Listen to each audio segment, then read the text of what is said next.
this is Hanifa. I come from Singapore. 精通双语的也说家本地土生土长大家华族同胞. I am proficiently bilingual in 2 languages as a speaker. Actually, I speak more than 4 languages, but these are the 2 languages, English and Mandarin, that I normally speak on public stages.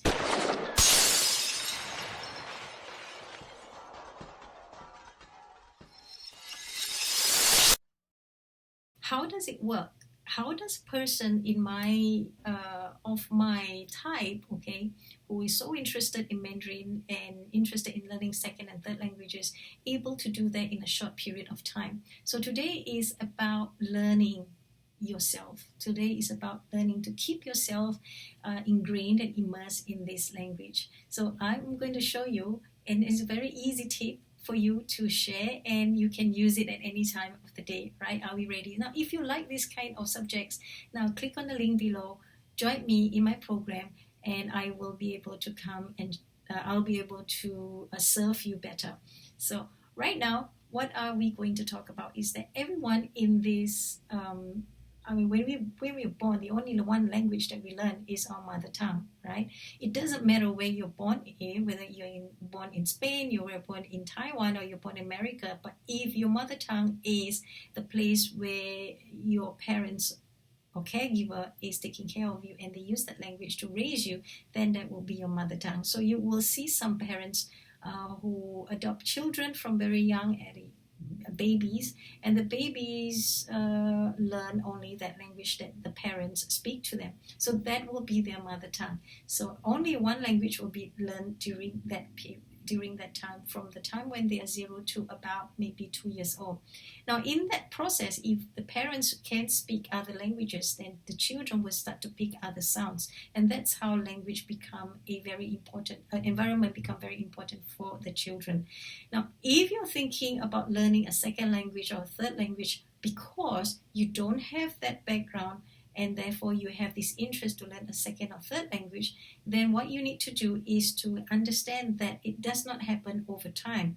It doesn't happen straight away for you, but you need to understand how you're going to create the environment for you to get that knowledge, to get that influence, and especially to get that push to continue on. Because language, if you start from a very young age, it helps you to push along, and within an environment you're immersed in that environment. But if you're starting out as an adult and you're going to immerse yourself, then you need one more thing, that is motivation.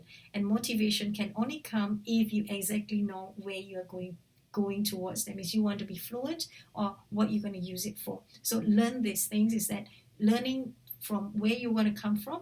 Learn to know that you need to be motivated, and therefore you need to know where you're going towards. Is going to help, how it's going to help you. How does this language help you? So firstly is maybe it's going to help you in your career, help you in influencing others within your family members to help them grow themselves, because by seeing you working hard, they can also be motivated to work hard for in their own field. And thirdly is probably for your own self, that you feel more encouraged and more motivated and more in other words, probably more clear of what you want to do next with this language. So perhaps right now you're not clear what the language can do for you, but this is my advice to everyone who wants to persist in learning in one language, or persist in pursuing learning a language, is to actually acquire that knowledge of why you do what you do. Now, I've been doing this for the last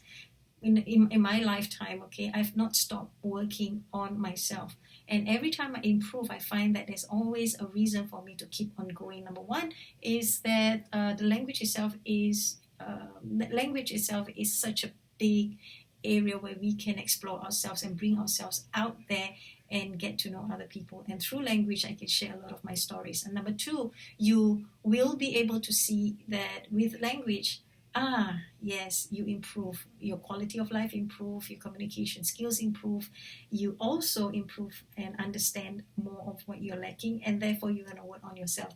Number three, and is very important, is that you actually become happier, because language allows you to also understand which are the forms, or which are the ways that you prefer to be speaking to yourself in, so that makes you more happy, right? Nobody wants to be sad. So if you want to be happy, you have to choose the right languages for yourself. So it is so enjoyable, and I'd love you to actually consider learning a second or third language in order for you to discover what kind of languages actually makes you happy. So for me, I speak a lot of Mandarin. I speak Mandarin on a consistent basis, and if I don't have the environment right now in the house to help me speak that language, I will pick up the phone and talk to a friend. I will find a club, a group of people that speak only that language, and I work in that environment.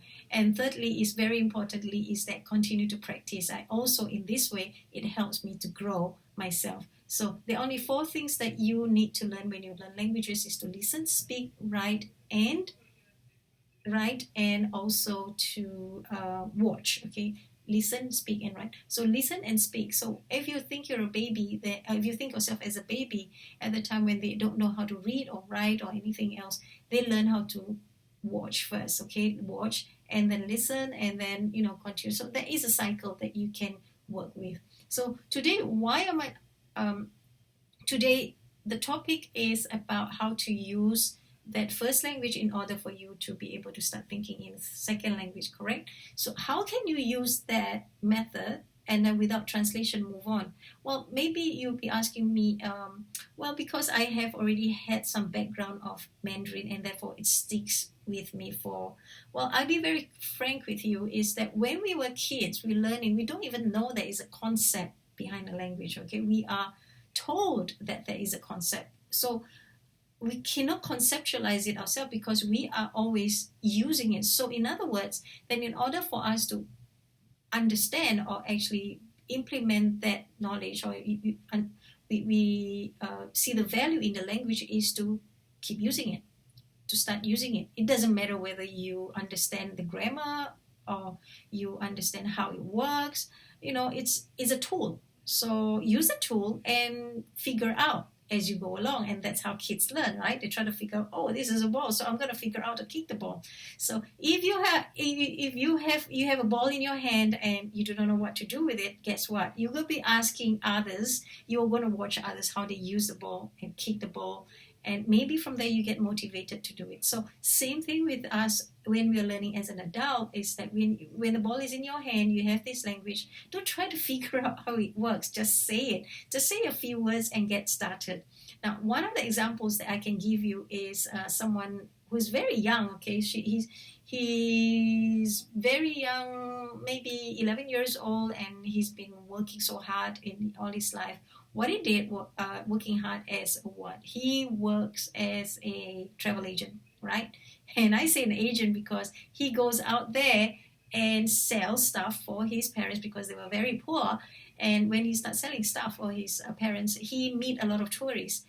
In the process, when he met a lot of tourists, he started to pick up a lot of languages. And because he wanted to earn money for his family, that he wanted it so much that he began to pick up languages because he needs to make money. So, and he grew to learn 11 languages. So 11 languages, okay? So right now this student is now studying, okay? He's been taken in as a student in a school, and now he's studying. So you really do not know what you're going to in for until you get started.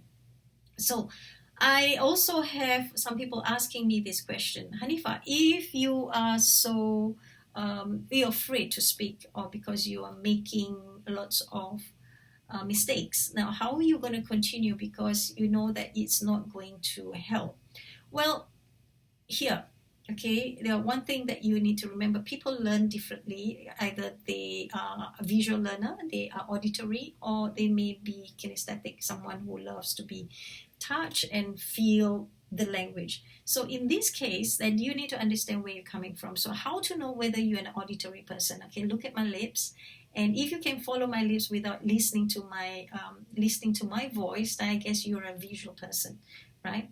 Now, a way to remember that is that turn yourself away from the video and listen to what I say and repeat what I say. So I say this word, 导致 and I say this was 导致. So are you able to do better by looking at me or do better by listening to me? So if you're able to do it within 1 or 2 seconds, then you know you are able to do it quickly, right? Some people say, oh, I didn't hear what she says. I didn't hear it. I didn't quite catch it, right? I didn't quite catch it. So you notice the ears go this way, right? So it means that they are quite auditory, right? But they say, oh, what did she say? What did she say? I cannot hear. So you are using visual and auditory, right? So what are you going to engage in is very important. How are you going to engage yourself into learning? That is where you're going to look at. And next thing is, can I say, tactile. Okay, tactile person is a little slower, but they are the best person to teach. Why? Because a tactile person take action. They need to feel the language. They need to see the things that's happening.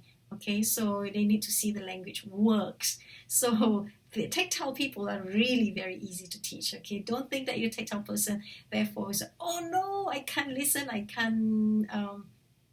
I'm not a visual person, so what do? I have no environment. Oh, you are the best person to work with. Why? Because you want to get started straight away. You want to see it happening as it happens. See it happening as you learn, right? So if you're a tactile person, congratulations. Your learning speed will be much faster. Okay, you're visual like a little kid kicking the ball. You feel the ball. You know exactly what you want to do. That is, you want to play with the ball. So don't worry about whether you're slow or fast. Just remember that what type of learner are you going to be. Now, another question that came to me was, so if you are you're not fluent, but then you're so used to these sit-down teacher-student relationship, right? And that's how you've been learning. How are you going to change your mindset? How are you going to change the way you approach learning? Very interesting. Yes, we all are so sure. So, within a second, if I tell you, listen to me, or you probably will stop and just keep quiet, right? Because we're so used as when we were a kid in school, that's how we've been taught to listen to the teacher. Now, what if there's a way for you to now change that method in the way you think, okay? Then you need to know this. Then you should come to my class, because I have designed a course for you to know exactly how it works. Now I'm going to give you some tip right here. Okay, imagine that in this session right here, every one of us can only speak one language, and then one of us decided to speak a second language, and that second language is something everyone else has in mind but never took action, but that one person took action, right? So what happens to that person? So he will get started. Now, no matter how good you are in your first language, and if you had not taken action, that person who took the action will now improve and be ahead of you, correct? And then you get started, and then you start to see some better methods than that person, and you get better. But guess what? The person who started first has already been ahead of you, and what he has is probably aspiration, motivation, and most importantly, energy. Because in language, when we are learning a language, it gives you life. Once you take action, it takes life. But someone who is considering doing it before will start to worry, or maybe consider some of the methods that they want to approach this language. So strategy doesn't work in language. In language, it's not about taking the strategy of how to speak. There is no strategy, but you need to take action. The only strategy you have is to live it.